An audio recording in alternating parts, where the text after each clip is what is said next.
ဟယ်လိုအားလုံးပဲမင်္ဂလာပါဒီနေ့ကမင်ဒီတရုတ်စကားပန်းထိုးတဲ့ဥစ္စာလေးတင်ပေးဖို့ပါတရုတ်စကားပန်းထိုးတဲ့ဥစ္စာလေးက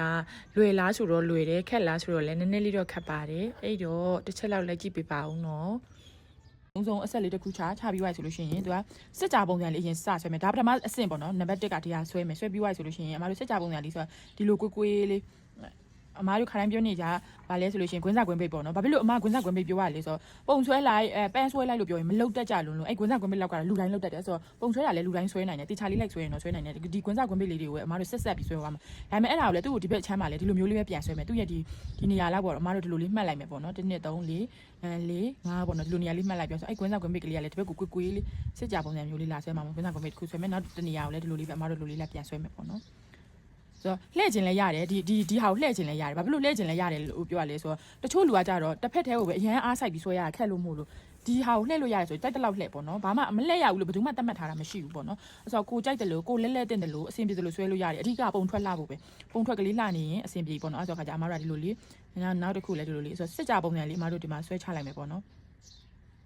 ဒီလိုမျိုးလေး9ခက်ဖြစ်သွားပြီပေါ့နော်စစ်ကြပုံစံလေးအဲ့ဒါဆိုရင်ဒီစစ်ကြပုံစံလေးတွေးကြည့်လိုက်မယ်ဆို S လေးတွေကိုကန့်လန့်ဖြတ်လေးဆွဲထားတယ်လို့မျိုးမှနောက်တစ်ချောင်းပို့သွားတာပေါ့နော်အဲ့လိုမျိုးလေးကြည့်လိုက်ရဒီမှာလေး S ပုံစံလေးဒီဟာလေးကလည်း S ပုံစံလေးအဲ့လိုမျိုးလေးပေါ့နော်ဒီကနေတွေ့ကြည့်မယ်ဆို S ပုံစံလေးအဲ့လိုလေးကန့်လန့်ဖြတ်ကလေးထွက်လာတယ်လို့မျိုးအဲ့ဆိုဒီလို9ခက်ဖြတ်မယ်1 2 3 4 5ခုဖြတ်ရမယ်အဲ့9ခုဖြတ်သွားတဲ့အချိန်ကျမှအမားတို့ကဒီထိတ်ကလေးမှာလာဆက်ပြီးတော့ဆွဲမှာဆိုတော့တရုတ်စကားဘက်မှာဝိုင်းဝိုင်းလေးလည်းရှိရယ်ပြီးတော့နည်းနည်းထိတ်ကလေးခြုံတဲ့ဟာလေးရှိရယ်ဆိုတော့ထိတ်ကလေးခြုံနေတဲ့ဟာဆိုလို့ရှိရင်ထိတ်ကလေးကိုခြုံပြီးတော့အမားတို့ဒီမှာနည်းနည်းလေးခြုံပြီးတော့ဒီမှာအောက်ကိုလာဆက်ဒီဘက်မှာလည်းအဲ့လိုပဲဒီထိတ်ကလေးကိုနည်းနည်းလေးခြုံလိုက်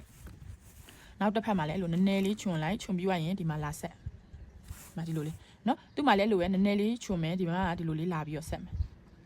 ဆိုတော့ဒီဘက်မှာလည်းအဲ့လိုပဲနည်းနည်းလေးခြုံလိုက်ပြီးလို့ရှိရင်သူ့နားကလည်းနည်းနည်းခြုံလေးနဲ့လာဆက်မယ်ဆိုတော့ဒီမှာလည်းအဲ့လိုပဲနည်းနည်းခြုံလိုက်မယ်ဒီထိတ်ကနေတယ်ပေါ့နော်ဝိုင်းဝိုင်းလေးဆိုတော့တလက်စားတယ်အမတို့ဝိုင်းချလိုက်ရုံပဲနော်ဝိုင်းဝိုင်းလေးပန်းလေးရှိတယ်နည်းနည်းထိတ်နားလေးခြုံသွားတဲ့ဟာလည်းရှိတယ်ဆိုတော့ဒီလိုမျိုးလေးဖြစ်နေတာမှာ9ချက်လေးနဲ့ပွင့်ချိုင်9ချက်လေးနဲ့ပေါ့နော်သူ့ရဲ့အရွက်ကလေးကတော့ရှည်ရှည်လေးဒါပေမဲ့အမားတို့ကအပြင်မှာဆိုတော့အရွက်ကြီးကြီးရှည်ရှည်လေးပေါ့နော်ဆိုတော့အထဲထဲမှာတော့အမားတို့ကပုံစံနမူနာပဲပြလို့ရမှာဖြစ်တဲ့အတွက်အရွက်ကလေးကနည်းနည်းလေးတိုးပြီးတော့ရှည်ပေးမယ်ပေါ့နော်သေးပြီးတော့ရှည်ပေးမယ်ပေါ့ပြောချင်တာအဲ့လောက်ကလေးဆိုလို့ရှိရင်အမားတို့အတွက်အဆင်ပြေသွားပြီပေါ့နော်ဆိုတော့ဒီလိုလေးရှည်မယ်ပြီးသွားပြီဆိုလို့ရှိရင်အမားတို့ဒီဘက်နားလေးမှာပဲအဖူးလေးသူ့ရဲ့အဖူးလေးပေါ့နော်ဒီလိုလေးအဖူးလေးအဲ့ဒါမှအပွင့်လေးနဲ့အဖူးလေးနဲ့ပေါ့နော်ချစ်စရာလေးဖြစ်သွားအောင်လုပ်ပြီးတာပါဆိုတော့ဒီလိုလေးတစ်ခါလေးထည့်လိုက်လို့ရတယ်ဆိုတော့ဒီ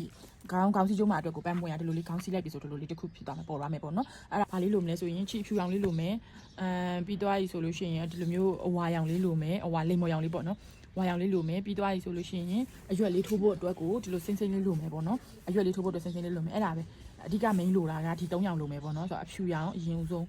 းထိုးထားမယ်ပေါ့နော်အဲ့နဲ့မတို့အရင်ဆုံးချီကနှစ်ပင်ထိုးပြီးတော့တပင်နဲ့ပဲယူမယ်ဒီတပင်နဲ့ပဲယူမယ်ပေါ့နော်နှစ်ခေါက်ထည့်ထားတယ်နှစ်ခေါက်လုံးချီမတုတ်ထားဘူးတပင်နဲ့ပဲတုတ်ထားမယ်ပြီးသွားဆိုရင်ဒီအနားလိုင်းလေးတွေကို chain stitch လို့ခေါ်တဲ့တန်ခွင်းစစ်ထိုးနည်းလေးနဲ့တောက်လျှောက်ထိုးရမှာဒီအနားလိုင်းလေးတွေကိုထိုးရမှာပေါ့နော်အဲဆိုခါကျတော့မတို့အရင်ဆုံးဒီအလေစင်တာနေတဲ့စပြီးတော့ထိုးချလိုက်တယ်ပေါ့နော်ထိုးချလိုက်ပြီးသွားပြီဆိုလို့ရှိရင်သူ့ရဲ့ဒီနေရာလေးကနေတဲ့ဒီလိုမျိုးပေါ့နော်အဝေးကြီးလည်းမသွားဘူးနီးနီးလေးလည်းမသွားဘူးအဲ့လိုဝိုင်းဝိုင်းဒီလိုမျိုးလေးထိုးပြီးတော့ခါကျ stitch လေးတွေထိုးရမှာအဆက်လေးတန်ခွင်းစစ်လေးတွေထိုးရမှာဒီဟာလေးတွေကဒီလိုလေးတန်ခွင်းဆက်လေးတောက်လျှောက်ထိုးပါနော်ဒီလိုမျိုးတန်ခွင်းဆက်လေးတွေကြီးပဲတောက်လျှောက်ထိုးပါမယ်စပြီးရထိုးကြည့်တဲ့သူတွေဆိုလို့ရှိရင်လေဖြစ်နိုင်တယ်ဆိုလို့ရှိရင်ဒီလိုမျိုးလေခေါင်းစည်းကြိုးတို့အင်ကြီးကိုအင်ကြီးလေးနဲ့ကိုအဲ့လိုမျိုးလေးတွေမှာစပြီးလိုက်ထိုးကြည့်သလားခေါင်းစည်းကြိုးလေးမှာပဲဖြစ်ဖြစ်ဒါမှမဟုတ်ဆိုရင်ဂျင်းမောင်းမီလေးဖြစ်ဖြစ်ဂျင်းအင်ကြီးလေးဖြစ်ဖြစ်ရှက်အင်ကြီးလေးဖြစ်ဖြစ်အဲ့လိုမျိုးလေးတွေမှာစပြီးတော့လိုက်ပြီးတော့ဆန်းထိုးကြည့်ခြင်းနဲ့အုတ်ထုတ်လေးတွေဖြစ်ဖြစ်ပေါ့နော်အဲ့ဒါမှကိုယ့်ရဲ့ရှိနေတဲ့ original ဟာကပို့ပြီးတော့တန်ဖို့တက်သွားပေါ့ဒီလိုမျိုးအနားလေးတွေတွေ့လားဒီလိုမျိုးအနားတန်ခွင်းဆက်လေးအဲ့ဒါလေးကိုတစ်ပတ်လုံးထိုးရမှာပေါ့နော်ဒီထိုးပုံထိုးတဲ့ဥစ္စာကဒီနားမှာထိုးလို့ရှိရင်ရက်သွားရမယ်အဲ့ရထိုးနည်းလေးရှိတယ်သူကဘာလို့ဆိုတော့အနားလေးတွေအဲ့ဟိုဟာရဲ့ဒီတရုတ်စကားပိုင်းရဲ့အနားလေးကလိမ့်လိမ့်ကလေးတွေအဲ့အနားအလိမ့်လေးတွေနဲ့အထဲထဲကရှိတဲ့ဟာကအဓိက main ပေါ့နော်အားကြောင့်ဒီလိမ့်လိမ့်ကလေးတွေကိုပေါ်အောင်ထိုးမှသူကပန်းပွင့်တွေကပို့ပြီးတော့ချစ်စရာကောင်းတာပေါ့နော်အမတို့ဒီဟာထိုးတဲ့ဟာကိုတောက်လျှောက်ထိုးအမတို့ဒီ line လေးထိရောက်သွားပြီပေါ့နော်ထိုးနေနေဒီ line လေးထိရောက်သွားပြီပြောရှင်းတာဒီ line အခုဒီရဲ့နောက်တပွင့်ကိုကူရမယ် line အဲ့မှာအမတို့ကဒီအောက်ထဲထိဆက်ပြီးမထိုးဘူးဒီအောက်မှာဒီနားမှာပဲချီကိုအဆုံးတက်မယ်ဒီအောက်ကနေနောက်တစ်ဆင့်ပြန်သွားမယ် လိုင်းကလေတိတာတယ်အနီးကကြည့်တဲ့ခါကျလို့ရှိရင်အဲ့ဒါလေးတွေကတိတာတယ်အနီးကမကြည့်ရင်တော့မတိတာဘူးပေါ့နော်ဥပမာတစ်ဆက်တည်းတော့ထိုးသွားခြင်းတယ်တကယ်လို့တစ်ဆက်တည်းထိုးခြင်းတယ်ဆိုဒီဘက်ကကိုထိုးဒီအောက်ကအချီကနေဒီဟာကိုပြန်စမယ်ပေါ့နော်အမဒီနားကနေပြန်စဒီမှာချီတုတ်ခဲ့လိုက်ပေါ့နော်ဒီဘက်မှာပဲချီကိုဒီမှာလာတုတ်ခဲ့လိုက်တုတ်ပြီးွားပြီးမှဆိုတော့မှမတို့နောက်အစကနေပြန်စအောက်ကနေပြန်စမယ်အဲ့ဒါမှသူ့ရဲ့သွားတဲ့ချီကြောကမတူတာပေါ့အဓိကလေကိုကအဲ့ချီကြောလေးတွေကလေလှအောင်ထိနိုင်နေဆိုရင်ပန်းထိုးတာလှတယ်အဲ့ချီကြောလေးတွေမထိနိုင်ဘူးဆိုလို့ရှိရင်မလှဘူးနောက်တစ်ခုကလေပုံဆွဲတာကလည်းအသက်ပါတယ်အဓိကဖြစ်တယ်ပေါ့နော်ပုံဆွဲတာလည်းအဓိကဖြစ်တယ်ဒီလားအဲ့ပုံဆွဲတဲ့ဥစ္စာကိုကိုကနဲ့ကိုပုံဆွဲတာကိုပကြီးဆွဲတာတို့ပုံဆွဲတာတို့အဲ့ကာလာတီယိုရီတို့သဘောတရားရအောင်လေ့လာဒီလားအဲ့လိုမျိုးလေ့လာတဲ့ဥစ္စာကတဖြည်းဖြည်းနဲ့တို့ဒီမှာအခုဒီဟာလေးကိုဒီအောက်ကနေစမယ်ပေါ့နော်ဒီနားကနေပြန်စမယ်စပြီးတော့အဲ့မှာ line ကြောကမတူမှာပေါ့နော်ဒီလို line ကြောလေးကသူဟိုဘက်ကိုစန့်ကျက်ပဲသွားတဲ့ line ကြောကမတူဘူးအမတို့ဒီမှာဒီလိုမျိုးပဲအဲ့ chain step ပဲတစ်ပတ်လုံးကိုအဲ့လိုပုံစံမျိုးထိုးရမယ်ဒီနားလေးရောက်သွားရင်ရက်မယ်ပြီးရင်ဒီအစကနေပြန်စထိုးမယ်အဲ့ရထိုးတော့မှတစ်ခုလုံးဒီတပွင့်လုံးပေါ်လာတဲ့ခါကျလို့ရှိရင်အဲ့အပွင့်လေးကအနာတက်လေးကပေါ်ပါမှာ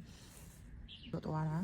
တသက်ရက်ကလေးထိုးလို့ရှိရင်လှတယ်ပေါ့နော်ပြီးတော့လီလီပန်းထိုးတဲ့ခါဆိုလို့ရှိရင်အရွက်လေးတွေကိုအဲ့ဟာလေးနဲ့ဒီပုံစံလေးနဲ့ပဲသွားတာဆိုတော့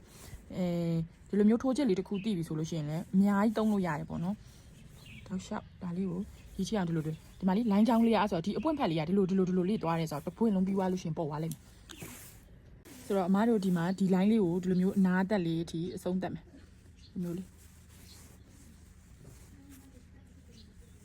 ဒီလိုပုံစံလေးအဆုံးတက်မယ်ပေါ့နော်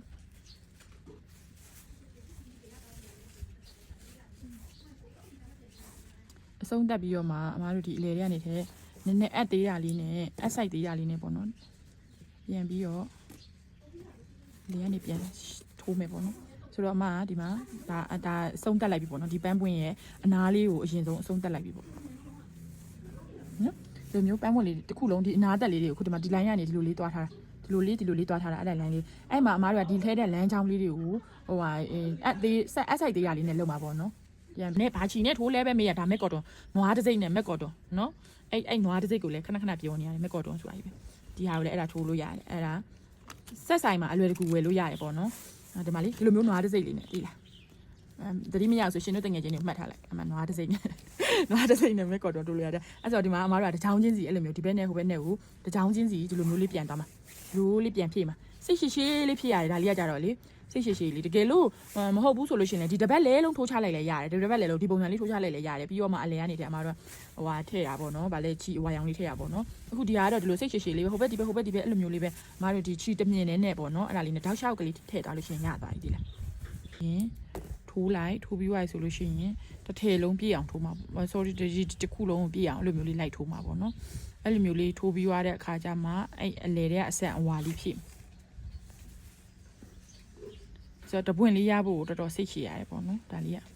ဘယ်လိုနည်းနည်းလေးမြန်လေးထိုးချင်နေဆိုရင်တော့ဒီတစ်ပတ်လုံးကိုဒီလိုမျိုးလေးဒီလိုလေးထိုးရိုင်းလဲရတယ်အဲ့ဒါဆိုလေချစ်စရာလေးပေါ့နော်အကုန်လုံးပြည့်သွားတဲ့ခါကျရင်လည်းဒါပေမဲ့စိတ်ရှည်လက်ရှည်လေးဒါလေးကလေတခုချင်းစီလုံးမှမျိုးဆိုလို့ရှိရင်တော့ဒါကိုဟိုဟာဖြစ်လိုက်လို့ရတယ်ပေါ့ဆိုတော့ဒီလိုမျိုးပဲအမားတို့အခုဒီတစ်ခုလုံးကိုပြည့်အောင်ထိုးသွားပါမယ်အမားတို့ကအခုဒီမှာဒီလိုမျိုးတပွင့်လုံးကိုထိုးပြီးသွားပြီပေါ့နော်ထိုးပြီးသွားပြီဆိုလို့ရှိရင်ဒီအလေထဲမှာနေတဲ့ဒီဘာလေးတွေကိုလိုက်ပြီးတော့ထည့်မယ်ပေါ့နော်အဲ့ဒီလိုထည့်တဲ့ခါကျရင်သူ့ရဲ့ဒီအဖြူလမ်းကြောင်းကိုမအုပ်မိစေနဲ့ပေါ့နော်အမားတို့ဒါလေးကိုခြံထားမှာလိုင်းလေးကအထဲထဲမှာပဲအတိုင်းပဲရှိနေမှာဒီဟာလေးကိုပဲအမားတို့ဒီထဲမှာပဲလာပေါက်ပြီးတော့ခါကြတော့ဒီတောက်လျှောက်လေးပေါ့နော်ဟိုဒီလိုမျိုးလေးအက်လေးကိုဒီလိုကြီးလာမထိုးဘဲနဲ့ဒီလိုချွတ်လေးဟိုဘက်ထဲကိုသွားပြီးတော့ထိုးမယ်နော်တကယ်တော့ဒီနေရာမှာလည်းချီကတပင်နဲ့သုံးတာပို့ပြီးတော့အဆင်ပိုကောင်းနေပေါ့နော်အနုစိတ်လေးထိုးမယ်ဆိုလို့ရှိရင်တော့လေဒီတကယ်ဒီထိုးတဲ့ပြီးရင်အမတို့ဒီမှာအထဲထဲကအဆန်လေးတွေလိုလေးထည့်လိုက်တာနဲ့ဒါကတရုတ်စကားပန်းလေးဖြစ်သွားပါပြီဆိုတော့နောက်ဗီဒီယိုဖိုင်မှာပြန်တွေ့ပါမယ်တတား